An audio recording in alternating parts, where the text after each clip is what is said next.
इयत्ता 10वी भूगोल प्राकृतिक रचना व जलप्रणालीचा अभ्यास करूयात। मुलांनो, तुम्हाला ब्राझील आणि भारत हे दोन देश अभ्यासण्यासाठी या वर्षात आहेत। या दोनही देशांचा तौलनिक अभ्यास करायचा आहे। भारत आणि ब्राझील हे दोन्ही द्वीपकल्पीय देश आहेत। या भारताच्या नकाशामध्ये आपल्याला बरीचशी माहिती देण्यात आलेली आहे आणि त्या संदर्भात काही प्रश्न खाली विचारलेले आहेत। त्या प्रश्नांची आपल्याला उत्तरे लिहायची आहेत। या नकाशामध्ये जी सूची दिलेली आहे त्यामध्ये उंचीचं प्रमाण दाखवण्यात आलेलं आहे आणि त्या अनुषंगाने पण काही प्रश्न विचारलेले आहेत। पहिला प्रश्न पाहूयात। भारतातील 6000 मीटरपेक्षा जास्त उंची असलेला भाग कोणत्या दिशेस आहे? पाहूयात आपण उत्तर। इथे अगदी भारताच्या उत्तरेला आणि पूर्वेला 6000 मीटरपेक्षा जास्त उंची असलेला भाग दाखवण्यात आलेला आहे। पुढील प्रश्न पाहूयात। द्वीपकल्पावरील दक्षिण वाहिनी नदी शोधा आणि ती कोणत्या नदीच्या खोऱ्यात येते ते सांगा। या प्रश्नाचं उत्तर पाहण्यासाठी याच प्रकरणातील प्रमुख नद्या सरोवरे हा नकाशा पाहूयात। मुलांनो, प्रथम मी नदीचं खोरं ही संकल्पना स्पष्ट करते। नदीचं खोरं म्हणजे मुख्य नदीला येऊन मिळणाऱ्या नद्या। त्या नद्या आणि मुख्य नदी यांचे मिळून जे जाळं तयार होतं त्याला खोरं असं म्हणतात। आता आपल्याला पाहायचं आहे की दक्षिण वाहिनी नदी कोणती, तर इथे आपल्याला ही प्राणहिता नदी दिसतीये। पहा, ती दक्षिण वाहिनी नदी आहे आणि ती गोदावरी नदीच्या खोऱ्यामध्ये येते। पुढील प्रश्न। गडद हिरव्या रंगाने दाखवलेला उत्तरेकडील भूमीचा उतार कोणत्या दिशेस आहे?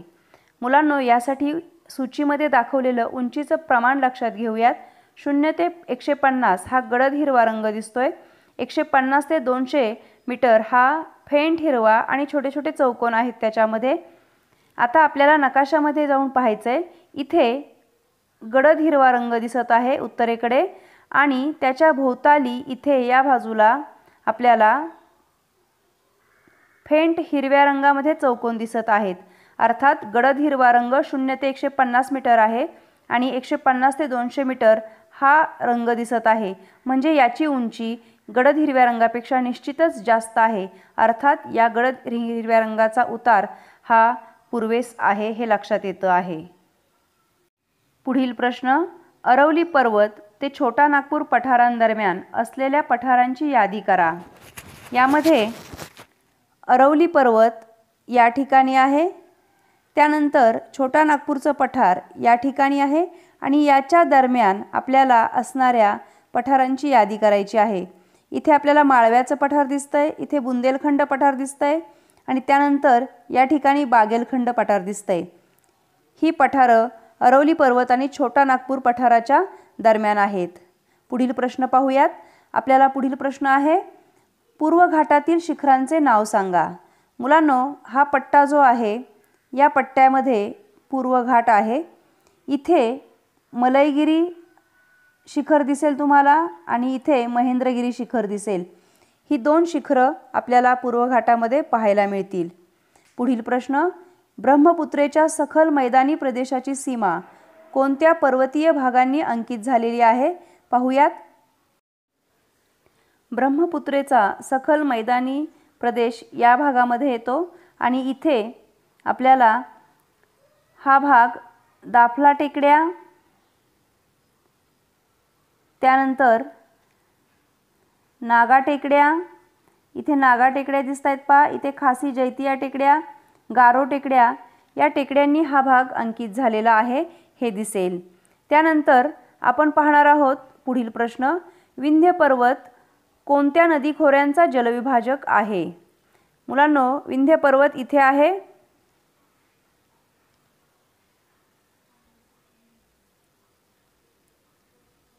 या ठिकाणी विंध्य पर्वत आहे। हा विंध्य पर्वत गंगा नदी व नर्मदा नदीचा जलविभाजक आहे।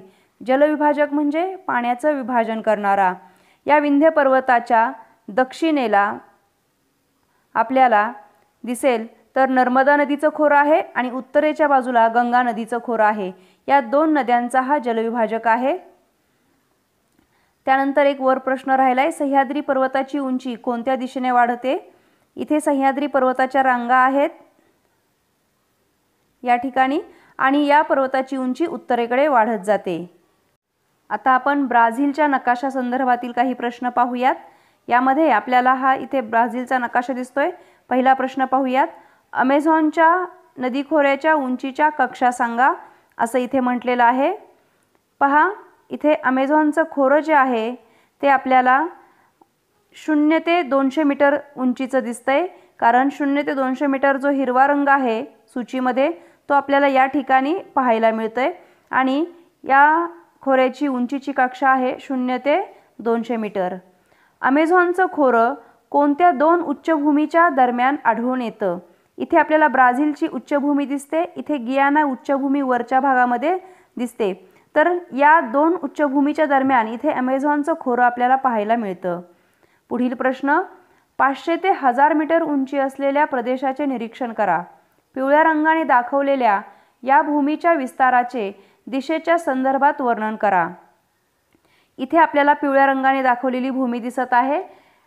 पिवळ्या रंगाने दाखवलेल्या या भूमीचा विस्तार प्रामुख्याने ब्राझीलच्या दक्षिणेकडे आणि पूर्वेकडे आपल्याला हा उतार दिसत आहे। सूचीमधील उंचीच्या प्रमाणानुसार हे आपल्या सर्वांच्या निश्चितच लक्षात येईल। पिवळ्या रंगाचे विखुरलेले भाग काय दर्शवतात? ब्राझीलमध्ये इथे आपल्याला पिवळ्या रंगाचा विखुरलेला भाग दिसतोय आणि हे भाग ब्राझीलचे पठार, ब्राझीलची उच्चभूमी किंवा ब्राझीलचे ढालक्षेत्र दर्शवतात। पुढील प्रश्न वाचूयात। अमेझॉन खोऱ्याशिवाय ब्राझीलमध्ये इतरत्र 200 मीटरपेक्षा कमी उंची असलेले प्रदेश कोठे आहेत? अमेझॉनचं खोरं या ठिकाणी आहे आणि याशिवाय आणखी कुठे 200 मीटरपेक्षा कमी उंची असणारे प्रदेश आहेत हे विचारलेलं आहे। इथे आपल्याला पॅराग्वे नदीच्या खोऱ्यामध्ये हा एक प्रदेश दिसतो आणि त्याचबरोबर ब्राझीलच्या उत्तर पूर्व किनाऱ्यालगतच्या भागामध्ये सुद्धा या उंचीचा प्रदेश आपल्याला पाहायला मिळतो। भारताचे प्राकृतिक विभाग पाहूयात। भारताचे एकूण 5 प्राकृतिक विभाग आहेत। हिमालय, उत्तर भारतीय मैदान, द्वीपकल्प, किनारपट्टीचा प्रदेश आणि द्वीपसमूह। मुलांनो, आपल्याला इथे हिमालयाचा भाग दिसेल। फेंट निळ्या रंगामध्ये जो दाखवलेला आहे तो हिमालयाचा भाग आहे। हा उत्तरेला जम्मू काश्मीरपासून अरुणाचल प्रदेशपर्यंत तसेच इकडे नागालँड, मिझोराम या भागात सुद्धा पसरलेला दिसेल। फेंट हिरव्या रंगामध्ये उत्तर भारतीय मैदान दिसेल, त्याचा विस्तार अगदी आसाम, मेघालयपर्यंत दिसतोय। पिवळ्या रंगामध्ये जे आहे तो द्वीपकल्पाचा भाग आहे। गुलाबी रंगामध्ये जी आहे ती किनारपट्टी आहे, ही पश्चिम किनारपट्टी आणि ही पूर्व किनारपट्टी। आणि इथे अंदमान निकोबार बेटं, इथे लक्षद्वीप बेटं हा द्वीपसमूह आपल्याला पाहायला मिळेल। त्याचबरोबर पुन्हा एकदा इथे मी हेच प्राकृतिक विभाग दाखवलेले आहेत। हा वरच्या भागामध्ये हिमालय दिसेल, भारताच्या उत्तरेला हा हिमालय दिसेल, त्याच्या खालोखाल उत्तर भारतीय मैदान आहे, त्याच्या खाली द्वीपकल्प आहे, त्याच्या बाजूने पश्चिम किनारपट्टी, पूर्व किनारपट्टी असा किनारपट्टीचा प्रदेश असेल, तर इथे लक्षद्वीप, इथे अंदमान निकोबार हा बेटांचा समूह दिसेल आपल्याला। प्राकृतिक विभागांचा सविस्तर विचार करूयात।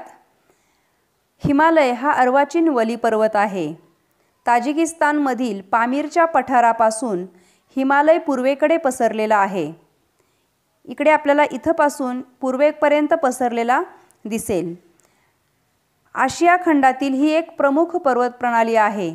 भारतात जम्मू काश्मीरपासून अरुणाचल प्रदेशापर्यंत हा पसरलेला आपल्याला दिसतो। हिमालय ही एकच पर्वतरांग नसून हिमालयात अनेक समांतर पर्वतरांगांचा समावेश होतो।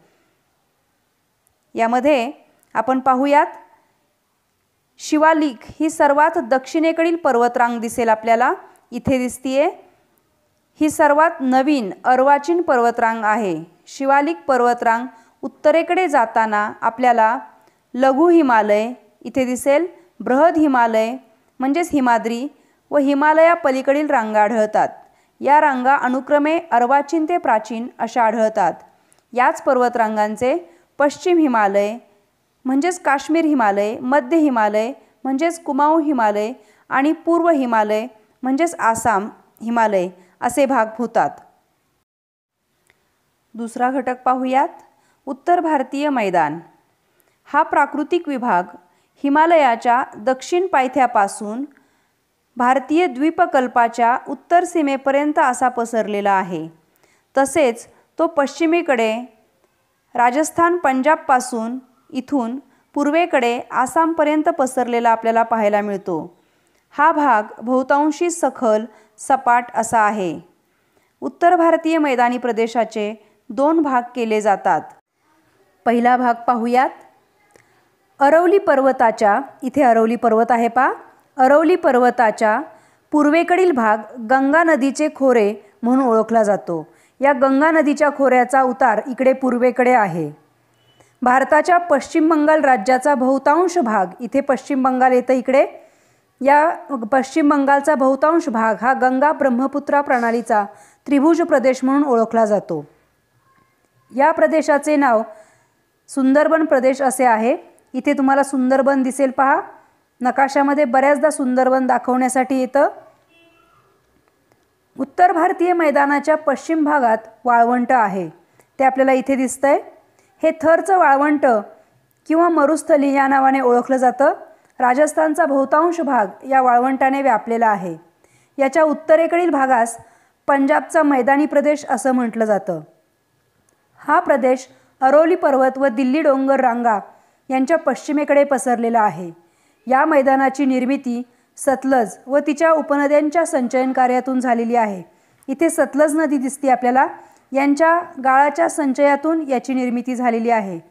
पंजाब मैदानाचा सर्वसाधारण उतार पश्चिमेकडे आहे, या बाजूला उतार आहे। या मैदानी प्रदेशातील मृदा सुपीक असल्याने येथे शेती व्यवसाय मोठ्या प्रमाणात चालतो। आपण भारताचा दुसरा प्राकृतिक विभाग पाहूयात, द्वीपकल्प। मुलांनो, भारतीय द्वीपकल्प हे उत्तर मैदानी प्रदेशाच्या दक्षिणेकडे, इथून खाली सुरू होतं ते असं या भागातून दक्षिणेकडे आणि हिंदी महासागराकडे निमुळते होत जाते। हा जो भाग आहे हा भारतीय द्वीपकल्प म्हणून ओळखला जातो। यात अनेक लहान मोठे पर्वत पठारे आहेत। इथे आढळणारा वली पर्वत हा सर्वात प्राचीन पर्वत ओळखला जातो। या भागामध्ये अनेक सपाट मैदानं आहेत, पठारांच्या शृंखला आहेत। विंध्य सातपुडा पर्वत की जे इथे आहेत पहा, विंध्य सातपुडा पर्वत ते आहेत। पश्चिम घाट आहे, इथे पश्चिम घाट दिसेल, पूर्व घाट आहे। हे असे अनेक पर्वतीय प्रदेशसुद्धा द्वीपकल्पीय पठारी भागात आढळतात। भारताचा पुढील प्राकृतिक विभाग पाहूयात, किनारपट्टीचा प्रदेश। भारताला सुमारे 7500 किलोमीटर लांबीची किनारपट्टी लाभलेली आहे। द्वीपकल्पाच्या पश्चिमेकडे आणि पूर्वेकडे ही किनारपट्टी आहे। इथे आपला द्वीपकल्पाचा भाग आहे, आपण आत्ताच मगाशी अभ्यासला होता। या द्वीपकल्पाच्या पूर्वेला ही पूर्व किनारपट्टी आणि पश्चिमेला पश्चिम किनारपट्टी आढळून येते। पश्चिम किनारपट्टी अरबी समुद्राला लागून आहे, तर पूर्व किनारपट्टी बंगालच्या उपसागराला लागून आहे। या दोन्ही किनारपट्टीमध्ये बराचसा फरक आहे। पश्चिम किनारपट्टी आपण सर्वप्रथम पाहूयात। पश्चिम किनारा इथे तुम्हाला दिसतोय, हा खडकाळ आहे। पश्चिम घाटातून अनेक डोंगरांच्या शाखा या किनाऱ्यापर्यंत आलेल्या आहेत। या किनारपट्टीची रुंदीसुद्धा खूप कमी आहे। पश्चिम घाटातून वेगाने वाहणाऱ्या अनेक लहान नद्या या किनाऱ्यावर उतरतात, त्यामुळे या नद्यांच्या मुखाशी खाड्या तयार झाल्या असून त्रिभुज प्रदेश आढळत नाही। या नद्यांची लांबीसुद्धा खूप कमी आहे। पूर्व किनारपट्टीवरच्या नद्यांच्या तुलनेमध्ये या किनारपट्टीवरच्या नद्यांची लांबी कमी आहे। आता आपण पाहूयात पूर्व किनारा। इथे आपल्याला हा पूर्व किनारा दिसतोय। हा किनारा नद्यांच्या संचयनाने बनलेला आहे। या किनाऱ्याला अनेक पूर्ववाहिनी नद्या पश्चिम घाटातून, म्हणजे इथे उगम पावलेल्या गोदावरी, कृष्णा यांसारख्या नद्या पश्चिम घाटातून व पूर्व घाटातून येऊन मिळतात। दूरवरून येणाऱ्या अनेक नद्या पूर्व किनाऱ्यावर आल्यावर जमिनीच्या मंद उतारामुळे कमी वेगाने वाहतात। उदाहरणार्थ गंगा, ब्रह्मपुत्रा। त्यामुळे त्यांनी वाहून आणलेल्या गाळाचे संचयन या किनारपट्टीच्या प्रदेशात होते। या नद्यांच्या मुखाशी त्रिभुज प्रदेश तयार होत असतात। उदाहरणार्थ इथे सुंदरबन सारखा त्रिभुज प्रदेश तयार झालेला आहे। हा जगातील सर्वात मोठा त्रिभुज प्रदेश म्हणून ओळखला जातो। भारताचा पुढील प्राकृतिक विभाग पाहूयात. द्वीपसमूह. भारताच्या मुख्य भूमीच्या किनाऱ्याजवळ अनेक लहान मोठी बेटे आहेत. त्यांचा समावेश किनारी बेटे या गटात केला जातो. त्याशिवाय अरबी समुद्र आणि बंगालच्या उपसागरातही मोठी बेटे आढळून येतात. अरबी समुद्रातील समूहास लक्षद्वीप समूह असं म्हणतात, तर बंगालच्या उपसागरातील समूहास अंदमान निकोबार असं संबोधलं जातं. बहुतांशी लक्षद्वीप बेटे ही प्रवाळांची कंकणद्वीपे आहेत. ही विस्ताराने लहान असून त्यांची उंचीसुद्धा कमी आढळून येते. तर अंदमानातील बेटे ही प्रामुख्याने ज्वालामुखीय बेटे आहेत. ती विस्ताराने मोठी असून त्यांच्या अंतर्गत भागात उंच डोंगर आहेत. या समूहातील बॅरन बेटावर भारतातील एकमेव जागृत ज्वालामुखी आहे. ब्राझील देशाचे प्राकृतिक विभाग पाहूयात. उच्चभूमी, अजस्र कडा, किनारी प्रदेश, मैदानी प्रदेश, द्वीपसमूह हे ब्राझीलचे प्रमुख प्राकृतिक विभाग आहेत. त्यापैकी उच्चभूमीचा आपण अभ्यास करूयात. उच्चभूमीमध्ये उत्तरेकडील गियाना उच्चभूमी आणि दक्षिणेकडील ब्राझीलची उच्चभूमी याचा यात समावेश होतो. दक्षिण ब्राझील विस्तीर्ण अशा पठारी भागांनी व्यापलेला आहे. या भागाला ब्राझीलचं पठार, ब्राझीलची उच्चभूमी किंवा ब्राझीलचं ढालक्षेत्र असंही म्हटलं जातं. ब्राझीलच्या उत्तरेकडील रोराईमा, पारा, अमापा या ठिकाणी ही राज्य आहेत पहा. या राज्यांमध्ये गियाना उच्चभूमीचा भाग विस्तारलेला असून ब्राझीलच्या सीमेच्या भागात पिको द नेब्लिना इथे दिसेल पहा तुम्हाला. इथे पिको दी नेब्लिना दिसतंय. पिको दी नेब्लिना हे 3014 मीटर उंचीचं शिखर आहे. ब्राझील उच्चभूमीच्या दक्षिण उतारावरून पॅराग्वे इथे दिसेल तुम्हाला, पॅराना, त्याचबरोबर उरुग्वे या नद्या उगम पावतात. आपण पुढील भाग पाहूयात. अजस्र कडा. अजस्र कडा हा ब्राझीलचा पुढील प्राकृतिक विभाग आहे. आपल्याला इथे अजस्र कडा दिसेल. अशा प्रकारे इथे अजस्र कडा आहे. या अजस्र कड्याचं वैशिष्ट्य म्हणजे ब्राझील उच्चभूमीच्या पूर्वेकडील तीव्र उताराचा हा भाग आहे. प्राकृतिक विस्ताराच्या दृष्टीने हा सर्वात लहान भाग आहे. तरी देखील उताराचे स्वरूप आणि त्याचा हवामानावर होणारा परिणाम यामुळे हा एक स्वतंत्र विभाग मानला जातो. या अजस्र कड्यामुळे आग्नेय दिशेने येणारे व्यापारी वारे अडवले जातात आणि या कड्याच्या पलीकडच्या बाजूस पर्जन्य छायेचा प्रदेश तयार होतो. यालाच अवर्षणाचा चतुष्कोन असंही म्हटलं जातं. ब्राझीलमधील पुढील प्राकृतिक विभाग. ब्राझीलमधील मैदानी प्रदेशाचे 2 भागात विभाजन झाले आहे. उत्तरेकडील ॲमेझॉन नदीचे खोरे आणि नैऋत्येकडील पॅराग्वे पॅराना नदीचं खोरं हे 2 भाग आहेत. ॲमेझॉन हा ब्राझीलमधील सर्वात विस्तीर्ण असा मैदानी प्रदेश आहे. याचा उतार सर्वसाधारणतः पूर्वेकडे आहे. ॲमेझॉन खोरे पश्चिमेला याची रुंदी 1300 किलोमीटरपर्यंत आहे. तर गियाना उच्चभूमी आणि ब्राझील उच्चभूमी जिथे जवळ येते तिथे 240 किलोमीटरपर्यंत आहे आणि पुन्हा अटलांटिक महासागराला मिळताना ही रुंदी आणखी वाढताना आपल्याला दिसते. हा मैदानी भाग पूर्णपणे वनांनी व्यापलेला आहे. वारंवार येणारे पूर आणि वनांच्या तळाकडील भागात जमिनीवर वाढणाऱ्या वनस्पती यामुळे हा मैदानी प्रदेश खूपच दुर्गम बनला आहे. ॲमेझॉनच्या खोऱ्यातील वने उष्णकटिबंधीय वर्षावने आहेत. ब्राझील मैदानी प्रदेशाचा दुसरा भाग पाहूयात. उच्चभूमीच्या नैऋत्येकडील पॅराग्वे पॅराना नदीचं खोरं हा भाग यामध्ये येतो. पॅराग्वेच्या उगम क्षेत्राचा उतार दक्षिणेकडे आहे, तर पॅराना नदीच्या उगमाचा उतार नैऋत्येकडे आहे. पॅन्टानल हा जगातील उष्णकटिबंधीय पाणथळ भूमीपैकी एक आहे. येथे दलदल मोठ्या प्रमाणात आहे. हा प्रदेश ब्राझील उच्चभूमीच्या नैऋत्य भागात पसरलेला दिसतो. ब्राझीलमधील माटो ग्रासो द सुल राज्यात हा भाग येतो. पॅन्टानलचा विस्तार ब्राझीलप्रमाणे अर्जेंटिना देशात सुद्धा झालेला आहे. ब्राझीलचा पुढील प्राकृतिक विभाग द्वीपसमूह.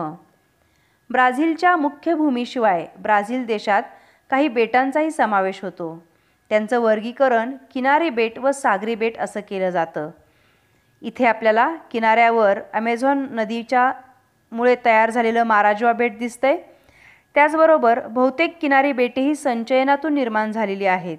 सागरी बेटे ही मुख्य भूमीतून निर्माण झालेली असून ती मुख्य भूमीपासून जवळजवळ 300 किलोमीटर दूर अटलांटिक महासागरात आढळून येतात.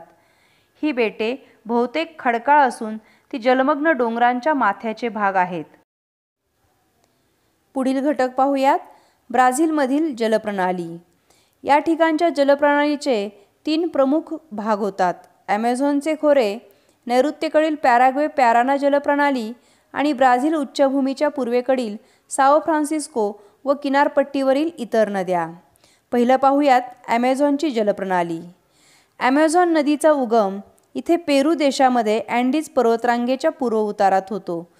ॲमेझॉनच्या पाण्याच्या विसर्गाचं प्रमाण सुमारे 2 लाख घनमीटर प्रति सेकंद एवढं आहे. त्यामुळे नदीच्या उगमापासून नदीच्या पात्रात जमा झालेला गाळ वेगाने पुढे वाहून नेला जातो. त्यामुळेच नदीच्या मुखाजवळ गाळाचे संचयन फार मोठ्या प्रमाणात होत नाही. साधारणतः नद्यांच्या मुखाशी अनेक वितरिका आढळतात, पण अशा प्रकारच्या वितरिका ॲमेझॉनच्या मुखापाशी आढळत नाहीत. त्यामुळे ॲमेझॉनच्या मुखाजवळ अटलांटिक महासागरात किनाऱ्याच्या जवळ अनेक छोटी छोटी इथे बेटे तयार झालेली आहेत. पॅराग्वे पॅराना जलप्रणाली. या 2 नद्या ब्राझीलच्या नैऋत्य भागात येतात. या 2 नद्या व उरुग्वे नदी यांना ब्राझील उच्चभूमीच्या दक्षिण उतारावरून पाणी पुरवठा होतो. पुढील नदी साओ फ्रान्सिस्को नदी. ही नदी ब्राझीलमधील महत्त्वाची 3री नदी आहे. ब्राझील उच्चभूमीच्या पूर्व भागात ह्या नदीचं पाणलोट क्षेत्र असून ही नदी पूर्णपणे ब्राझीलच्या हद्दीत येते. ही नदी 1000 किलोमीटरपर्यंत उत्तरेकडे वाहत जाते आणि त्यानंतर वळून अटलांटिक महासागरास मिळते. पुढील जलप्रणाली किनारी प्रदेशातील नद्या. ब्राझीलच्या किनारी प्रदेशात अनेक कमी लांबीच्या नद्या आढळतात.